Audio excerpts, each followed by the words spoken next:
Bismillahirrahmanirrahim. Assalamualaikum warahmatullahi wabarakatuh. Selamat pagi mahasiswa sekalian. Pada hari ini kita akan lanjutkan lagi materi statistik inferensianya, yaitu mengenai korelasi dan regresi linier. Adapun tujuan pembelajaran kita pada hari ini, yang pertama, mendefinisikan istilah variabel bebas dan variabel terikat. Yang kedua, menghitung, menguji, dan menafsirkan hubungan di antara dua variabel menggunakan koefisien korelasi. Yang ketiga, menerapkan analisis regresi untuk memperkirakan hubungan linier antara dua variabel. Dan yang keempat adalah menafsirkan analisis regresi. Oke.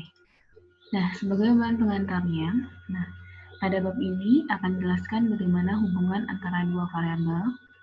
Dalam bidang bisnis, mengenali dan mempelajari hubungan antara variabel dapat menghasilkan informasi berupa cara untuk meningkatkan keuntungan, metode untuk menurunkan biaya, atau variabel untuk memperkirakan permintaan. Pada bidang pemasaran, banyak menggunakan metode kupon ataupun diskon untuk meningkatkan penjualan. Pada contoh ini terlihat hubungan antara dua variabel pengurangan harga dan penjualan. Adapun contoh lain dari hubungan antara dua variabel adalah yang pertama, apakah jumlah jam belajar mahasiswa untuk ujian mempengaruhi nilai ujian? Yang kedua, pada efisiensi bahan bakar, apakah terdapat hubungan antara kecepatan mobil dengan berat mobil tersebut? Nah, ini merupakan contoh dari hubungan antara dua variabel. Dalam memulai pembelajaran hubungan antara dua variabel, terlebih dahulu kita mencari tahu makna dan tujuan analisis korelasi. Nah, kita menjabarkan persamaan yang memungkinkan untuk memperkirakan nilai dari suatu variabel yang berdasarkan pada nilai variabel lainnya. Dan hal inilah yang disebut dengan analisis regresi. Nah, pada bab ini kita akan belajar apakah analisis korelasi, yang kedua koefisien korelasi, yang ketiga menguji signifikansi koefisien korelasi, dan yang keempat adalah analisis regresi. Nah, kita masuk yang pertama, apakah analisis korelasi? Dalam mempelajari hubungan antara dua variabel berskala interval atau rasio, kita sering memulainya dengan diagram pencar. Diagram pencar memperlihatkan gambaran visual mengenai hubungan antar variabel. Langkah berikutnya adalah menghitung koefisien korelasi. Koefisien korelasi menghasilkan ukuran kuantitatif dari kekuatan hubungan antara dua variabel. Misalnya, seorang manajer ingin melihat apakah ada hubungan antara jumlah panggilan penjualan dengan banyaknya mesin fotokopi yang terjual. Dengan meninjau data yang ada, ternyata terlihat ada beberapa hubungan antara jumlah panggilan dengan jumlah mesin fotokopi yang terjual, di mana yang mendapat panggilan terbanyak menjual barang terbanyak. Namun, hubungan ini tidaklah sempurna. Nah, kita akan menggunakan ukuran angka untuk menggambarkan dengan jelas hubungan antara dua variabel panggilan penjualan dan mesin fotokopi yang terjual. Kelompok teknik statistika inilah yang disebut dengan analisis korelasi. Jadi, analisis korelasi itu adalah sekelompok teknik untuk mengukur hubungan antara dua variabel. Kira-kira sampai di sini bisa dipahami? Nah, ini merupakan contoh soal. Misalkan diambil 10 sampel perwakilan penjual fotokopi di suatu wilayah dan mengumpulkan jumlah mesin fotokopi yang terjual selama 1 bulan yang lalu. Nah, berikut data yang diambil. Nah, ini dia. Ada 10 sampel diambil secara acak dalam 1 bulan terakhir. Silakan diperhatikan. Nah, untuk penyelesaiannya, dugaan awal dapat dikatakan bahwa ada hubungan antara jumlah panggilan penjualan dengan jumlah mesin fotokopi yang terjual pada 1 bulan tersebut. Sony menjual mesin fotokopi terbanyak pada bulan lalu, dan ia merupakan 1 dari 3 orang yang memiliki panggilan penjualan 30 kali. Di sisi lain, Susan dan Carlos hanya melakukan 10 panggilan, dan memiliki jumlah mesin fotokopi terjual sedikit di antara sampel lainnya. Maka di sini dapat dikatakan bahwasanya ada hubungan antara jumlah panggilan dengan mesin fotokopi yang terjual. Nah, ketika jumlah panggilan penjualan bertambah, jumlah mesin fotokopi yang terjual juga bertambah.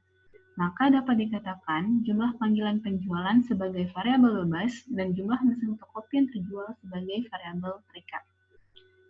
Variabel bebas merupakan variabel penaksir, sedangkan variabel terikat merupakan variabel yang ditaksir atau diperkirakan. Nah, grafik di samping merupakan diagram pencar pada persoalan ini. Silakan diperhatikan. Nah, kira-kira bisa dipahami apa itu variabel bebas dan apa itu variabel terikat? Nah, pada contoh ini dapat diperhatikan bahwa kelima perwakilan penjualan yang berbeda melakukan 20 panggilan penjualan. Hasil atau akibat dari 20 panggilan penjualan adalah 3 nilai variabel terikat yang berbeda. Hal ini merupakan tindakan yang umum dalam memberi skala variabel terikat atau mesin fotokopi yang terjual pada sumbu Y dan variabel bebas jumlah panggilan penjualan pada sumbu X.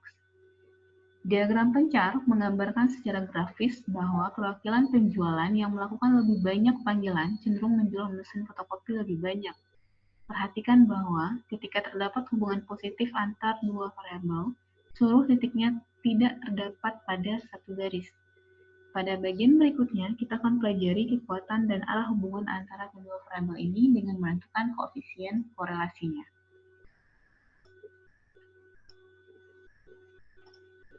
Nah, koefisien korelasi. Koefisien korelasi ditemukan oleh Carl Pearson. Koefisien korelasi menggambarkan kekuatan hubungan antara dua variabel berskala interval atau berskala rasio. Biasa dilambangkan dengan R dan sering disebut sebagai R%. Nilai koefisien korelasi mulai dari -1 hingga +1. +1 merupakan korelasi sempurna.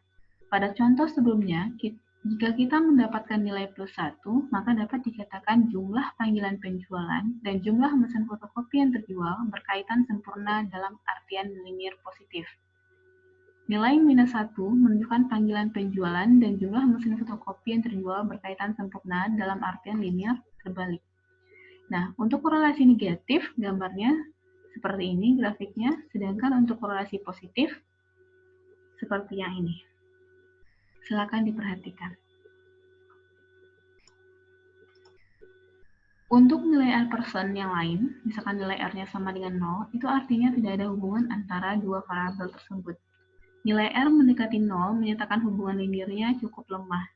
Nilai R mendekati 1 memperlihatkan hubungannya korelasinya kuat di antara kedua variabel tersebut.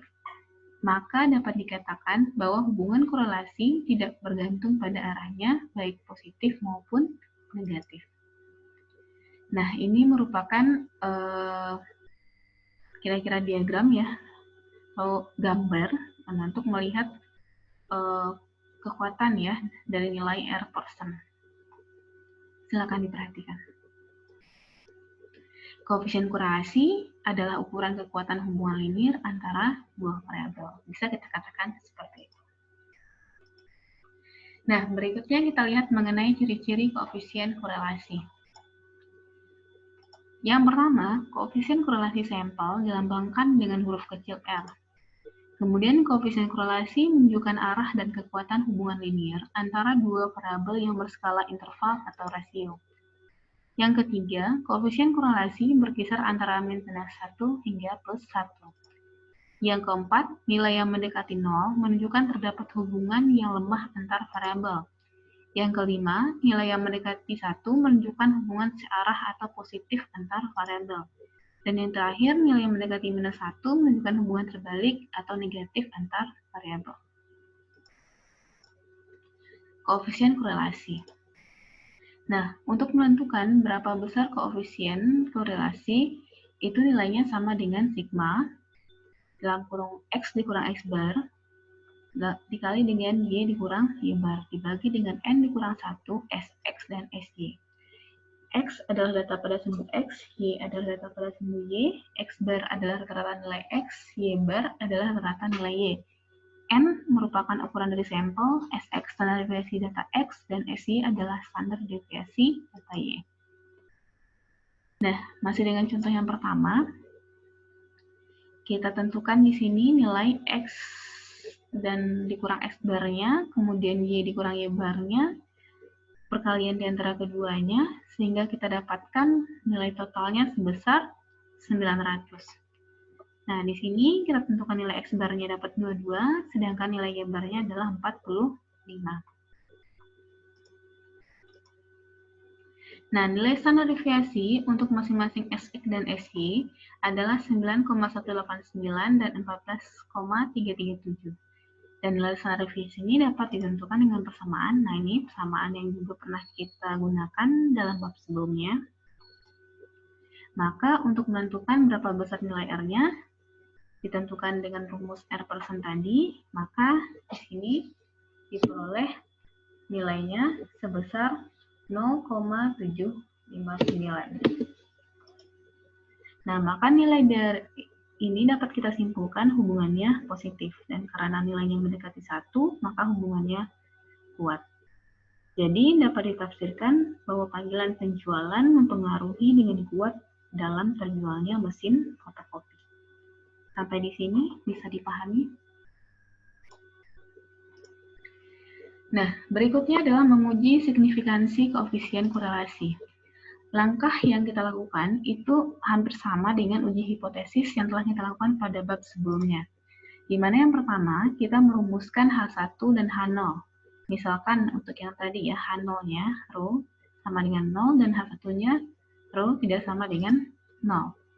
Yang kedua, kita menetapkan tingkat signifikansinya. Misalkan tingkat signifikansi yang digunakan 0,05. Kemudian, berikutnya sistem pengujian yang digunakan adalah uji T. Nah, ini adalah persamaan yang kita gunakan dalam menentukan nilai T hitungnya nanti. Namun dengan derajat kebebasan, TF sama dengan N dikurang 2. Dan yang terakhir adalah merumuskan kaidah keputusan. Yaitu dengan menggunakan tabel T, maka diperoleh nilai kritisnya 2,306, seperti gambar di bawah ini. Nah, ini dia. Dari contoh yang sebelumnya, ya, kita melihat bagaimana kaidah keputusannya, yaitu kita dapatkan di tabel nilai 2,306, berarti ini merupakan daerah penolakan, ini juga, dan yang tengah ini merupakan daerah yang tidak ditolak. Kemudian kita mencari nilai T hitungnya dengan rumus T hitung tadi, kita peroleh 3,297. Nilai T hitung berada pada daerah penolakan, berarti kira-kira terletak di sini. Maka kita dapat simpulkan korelasi-korelasinya bukanlah 0, yang berarti bahwa ada korelasi antara jumlah panggilan penjualan dengan jumlah mesin fotokopi yang terjual. Nah, berikutnya mengenai analisis regresi. Analisis regresi merupakan teknik yang digunakan untuk menjabarkan persamaan dan menghasilkan perkiraan. Tujuannya adalah untuk melihat hubungan antara dua variabel X dan Y. Persamaan garis yang digunakan untuk memperkirakan Y sebagai basis dari X disebut persamaan regresi.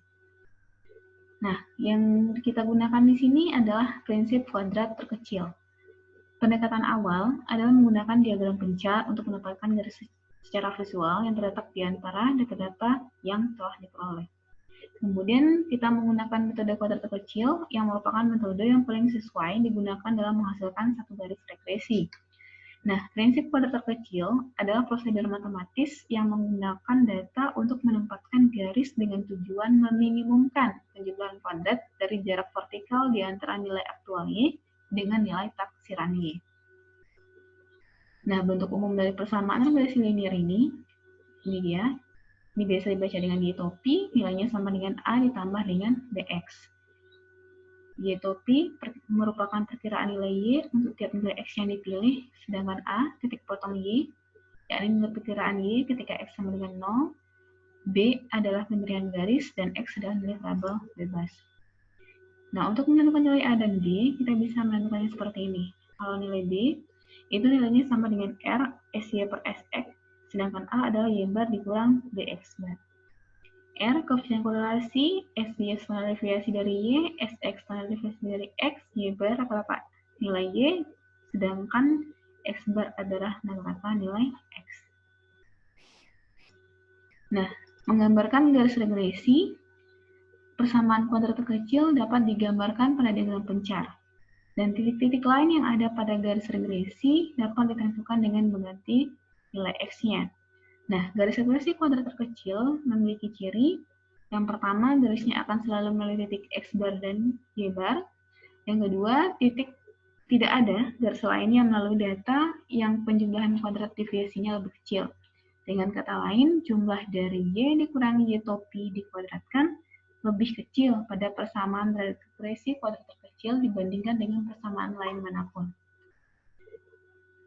Dan selanjutnya, residu adalah selisih antara nilai aktual dengan perkiraan yang dapat ditentukan dengan Y dikurang dengan Y bar.